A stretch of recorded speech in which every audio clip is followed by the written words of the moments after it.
Dear students, आज का topic है फंक्शन ऑफ किडनी।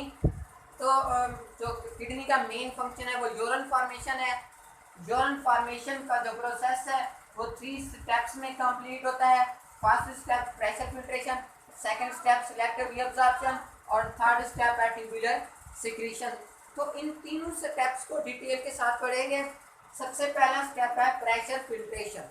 ठीक है, blood enters into kidney via urine or renal artery and then goes to many arterioles and then glomerulus. Dear students, blood renal artery के जरिए और many arterioles में जाता है। आर्टरियोल्स के बाद ये ग्लोमेरुलस में चला जाता है। ठीक है, जब ये ग्लोमेरुलस में जाता है तो प्रेशर बहुत ज़्यादा हाई हो जाता है। ठीक है, so pressure of blood is very high. So water, salt, glucose, urea comes out. तो इनमें पानी, नमकियात, यूरिया वगैरह बाहर निकल आ जाते हैं। ठीक है, this material passes glomerulus filtrate. तो ये मटेरियल ब्लड से ग्लोमेरुलस में चला जाता है और ग्लोमेरुलस से आगे फिर बोमेन कैप्सूल में चला जाता है। ठीक है, ब्लड से ग्लोमेरुलस, ग्लोमेरुलस से बोमेन कैप्सूल ये चला जाता है, उसे कहते हैं ग्लोमेरुलस फिल्ट्रेट। दोबारा सुनने कि ब्लड रीनल आर्टरी के जरिए आता है ग्लोमेरुलस में। ठीक है, तो ये जो आर्टरी है ये डिवाइड होती जाती है मैनी आर्टरियोल्स में। तो यहाँ पे प्रेशर बहुत ज़्यादा हाई होता है, तो ग्लूकोज, नमकियात, सॉल्ट वगैरह, ठीक है, यूरिया, तो ये कैपिलरीज में से निकल कर उसमें बोमेन्स कैप्सूल में आ जाती हैं।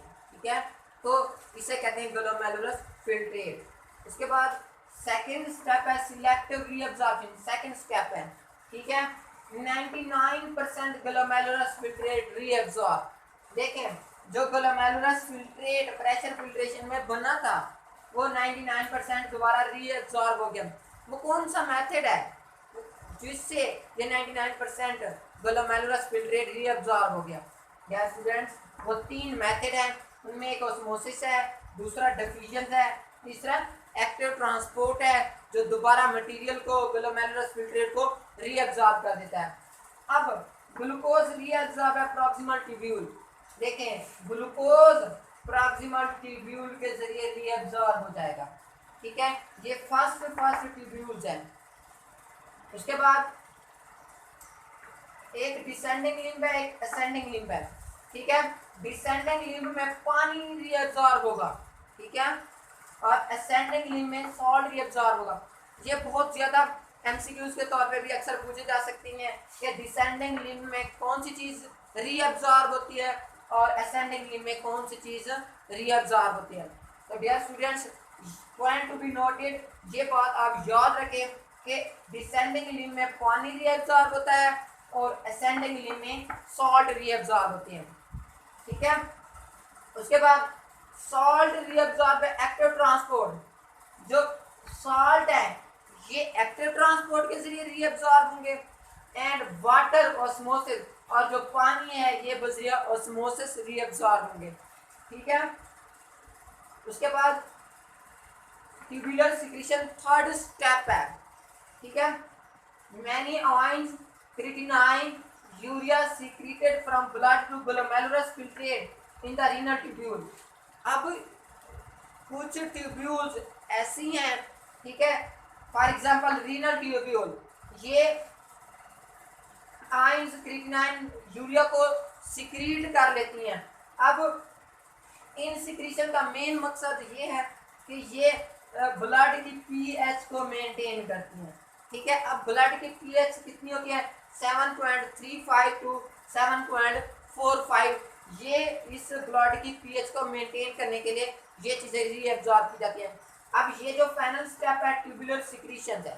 ठीक है, तो अब ये बहुत ही इंपॉर्टेंट टॉपिक है। ये आपने जस्ट सिर्फ थ्योरी नहीं करनी बल्कि डायग्राम्स मैथ इसको सारा का सारा कंप्लीट करना है आपने। हाँ डियर स्टूडेंट्स, उसके बाद blood cells and proteins are not passed through glomerulus capillary because they have larger in size।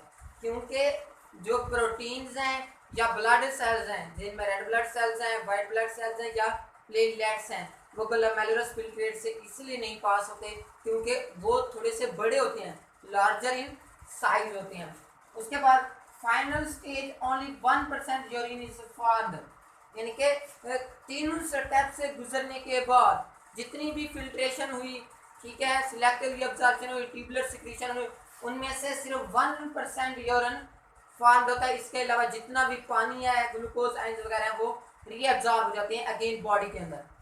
उसके बाद volume of urine in adult person is average 4 litre per day, यानी कि एक अडल्ट पर्सन है उसके अंदर जो औसतन एक दिन में यूरिन बनता है वो 4 लीटर्स होता है, ठीक है। इसके अलावा dear student chemical composition of urine देखें तो उनमें जो वाटर होता है वो 95% होता है। उसके बाद यूरिया देखें तो 9.3 ग्राम पर लीटर, यानी 1 लीटर अगर यूरिन होगा तो उसमें जो यूरिया होगा वो 9.3 ग्राम होगा। इसके अलावा डियर स्टूडेंट्स क्लोराइड आयंस हैं 1.8 ग्राम पर लीटर। इसके अलावा डियर स्टूडेंट्स सोडियम आयंस हैं 1.17 ग्राम पर लीटर होती हैं। इसके अलावा पोटाशियम आयंस हैं 0.750 ग्राम पर लीटर होती हैं। इसके अलावा दूसरे कंपाउंड्स हैं वो वेरिएबल होती हैं, कभी ज़्यादा हो जाते हैं तो कभी कम हो जाते हैं। तो उसके बाद यूरिन की डेफिनेशंस करते हैं। प्रेशर फिल्ट्रेशन, सिलेक्टिव रीअब्जॉर्प्शन और ट्यूबुलर सिक्रीशन, यानी कि ये 3 स्टेप्स के बाद जो फिल्ट्रेट रीनल ट्यूब्यूल में मौजूद होता है उसे यूरिन कहते हैं, ठीक है। आफ्टर